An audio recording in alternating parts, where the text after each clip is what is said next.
Oke, selamat sore teman-teman dari Pejuang Sigap. Hari ini kita sedang ada di Maratua. Lebih tepatnya saya sedang bersama dengan salah satu korcam. Namanya, kenalan dulu dong. Perkenalkan teman-teman semua, nama saya Tiara Intan Palupi, korcam di Maratua. Dan saya Rahmat Karatolo. Nanti kita akan sering-sering bertemu dalam sebuah podcast di PSS Sigap. Oke, jadi selama menjadi Paskam dan sampai akhirnya jadi korcam di Maratua selama 2 tahun, tentu pasti bisa memahami tentang potensi yang ada di Maratua ya kan. Apalagi kemarin salah satu kampung ya di Maratua itu di Teluk Harapan. Betul. Itu memenangkan Pok Darwis ya di tingkat provinsi juara 3. Nah itu mungkin bisa diceritakan terkait potensi yang ada di Teluk Harapan. Betul. Itu apa saja, bahkan mungkin Di Maratua ini kan punya banyak hal-hal yang masih Iya. misterius yang mungkin bisa kita sharing lah ke teman-teman. Jadi posisinya kalau di Maratua ini kan pulau terluar ya Mas ya, Ya. baik di Kabupaten Berau maupun di Indonesia. Nah, kemudian waktu itu saya pertama ke sini, saya ya sedikit kaget juga, maksudnya, aduh, potensi sebanyak ini kok belum ada penggalian sama sekali kayak gitu. Cuma kita maklumi bahwasanya keterbatasan SDM, kemudian fasilitas pendidikan itu juga mempengaruhi masyarakat setempat dalam proses pengelolaan potensi yang ada. Ya. Perlahan saya melakukan disclosure, pasti karena saya pendatang kan, kemudian saya banyak melakukan wawancara. Sebenarnya nggak wawancara sih, cuma kayak ngobrol biasa dengan pelaku-pelaku wisata yang ada di kampung, youtuber kayak gitu yang ada di Maratua. Oh, ada YouTuber juga di sini. Ada hitungannya yang anak-anak muda kayak gitu. Itu sudah luar biasa. Kemudian guide-nya seperti itu. Kemudian saya juga ketemu sama beberapa orang yang pengelola resort ataupun kerja di resort. Jadi saya tahu, setidaknya menggali informasi dulu kondisi pariwisata di Maratua itu bagaimana. Kemudian waktu tahun 2020 kemarin ketika saya menjadi Paskam, itu ada program pembinaan dari Bank Indonesia dan ITB. Jadi ketika mereka hadir di sini, saya masuk. Saya masuk di situ, saya ngobrol karena sama-sama tujuannya ini adalah pengembangan pariwisata.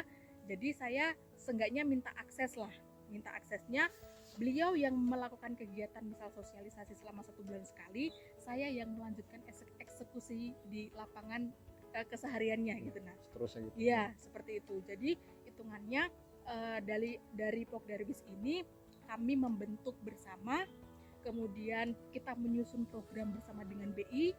Kemudian kan BI kan hanya mengontrol, sedangkan saya yang ayo Pak, maksudnya kita laksanakan ini, ayo kegiatan begini, ayo begini. Saya mencoba mendorong mereka seperti itu. Sebenarnya mereka ini antusias, cuma mereka ini masih bingung, mungkin karena keterbatasan SDM itu tadi Mas Raka. Jadi mereka tuh masih bingung, stepnya awal gimana ya, saya harus kemana dulu ya. Nah, saya mencoba mengarahkan di situ. Dan akhirnya Sigap berhasil menggandeng BI Ya. dan ITB gitu. Ya, alhamdulillah, karena kalau ngomongin produk unggulan di Maratua ini jelas pasti kita menangnya di wisata. Karena Maratua ini termasuk dalam kawasan segitiga terumbu karang dunia. Gitu. Jadi yang memang yang kita genjotnya dari Maratua adalah pariwisatanya gitu.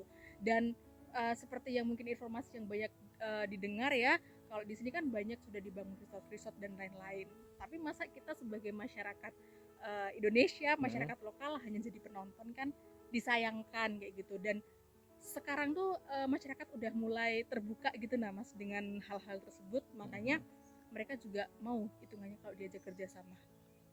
Gitu. Berarti kita punya banyak wisata di Maratua. Betul. Mungkin bisa dijelaskan salah satu contohnya mungkin yang paling menarik yang menjadi ikonik di Maratua sampai dibilang pulau Maldives Indonesia. Ya. Jadi kalau ngomongin di Maratua itu pasti yang pertama adalah kekayaan baharinya Mas. Snorkeling, diving, terumbu karang, kemudian lumba-lumba, hiu, itu semua ada di Maratua. Penyu, itu gudangnya di Maratua. Kemudian di Maratua juga ada Danau Ubur-ubur. Mungkin orang banyak mikirnya tuh ubur-ubur cuma ada di Kakaban ya. Iya. Meskipun di Kakaban itu secara administratif juga masuk di Pulau Maratua. Tapi di Pulau Maratuanya sendiri juga punya danau ubur-ubur, yaitu Danau Haji Buang atau Danau Maratua di Payung-Payung dan Danau Tanambamban di Teluk Harapan. Dan itu spesies sama dengan yang di Beda. Oh, beda. Dan itu ternyata ada beberapa spesies itu yang sebenarnya tuh endemik. Dalam artian beda dengan yang ada di Pulau Kakaban seperti itu. Dan itu banyak sudah yang meneliti termasuk dari UI. Gitu. Sudah di desa juga. Kemudian kalau mau ditinjau lebih dalam lagi Mas Raka, di Maratua ini juga ada gua-gua.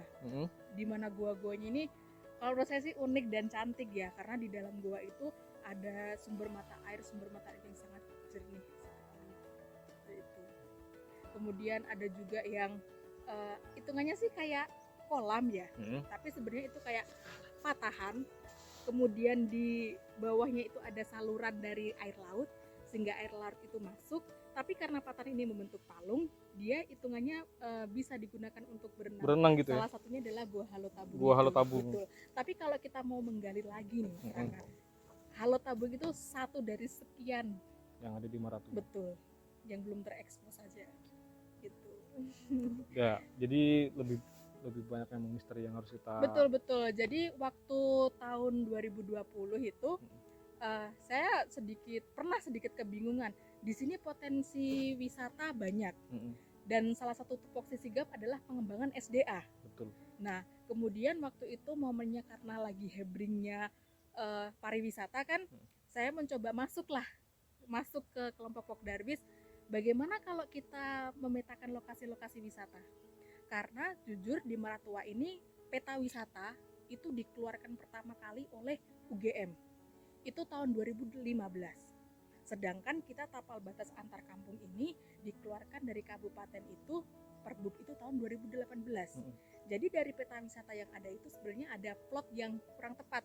Ini masuk Payung-Payung, ini bukan masuk Teluk Harapan, seperti itu. Jadi itu tujuan utama saya untuk melakukan pemetaan lokasi wisata, dan sebetulnya itu masuk dalam tata ruang juga ya Mas Raka ya. Nah, kemudian waktu itu sama teman-teman Pokdarbis itu kan kami cobalah minta ke kampung anggaran seenggaknya untuk uang bensin gitulah. Nah, alhamdulillah dari pihak kampungnya juga menyetujui dengan baik, jadi hitungannya kami berkolaborasi bersama. Nah, rencananya dari pemetaan lokasi-lokasi wisata itu nanti bisalah dibuka tempat-tempat lokasi wisata baru yang diharapkan ketika dibuka nanti itu dapat menghasilkan PAK untuk kampung. Progresnya cukup bagus berarti. Iya, itu rencana dari tahun sampai ke depan gitu. Oke, menarik ya untuk membahas Maratua. Tapi mungkin nanti kita buat di episode yang lebih banyak lagi, lebih panjang lagi, dan mungkin kita bisa explore dengan adanya sigap, mungkin bisa membantu teman-teman atau pemerintah kampung dalam mengeksplor banyak-banyak potensi yang ada di Maratua. Baik, teman-teman, itu sudah podcast singkat kita, bincang-bincang singkat kita di sore hari ini. Jadi di belakang kita ini sudah ada terpampang salah satu resort ya. Resort apa namanya? Green Nirvana. Jadi kalau mau liburan, mau bulan madu, ya silakan ke sini. Mungkin nanti ketemu Mbak Tiara bisa bawa jalan-jalan, ketemu penyu. Oke, terima kasih teman-teman. Sampai jumpa di podcast selanjutnya.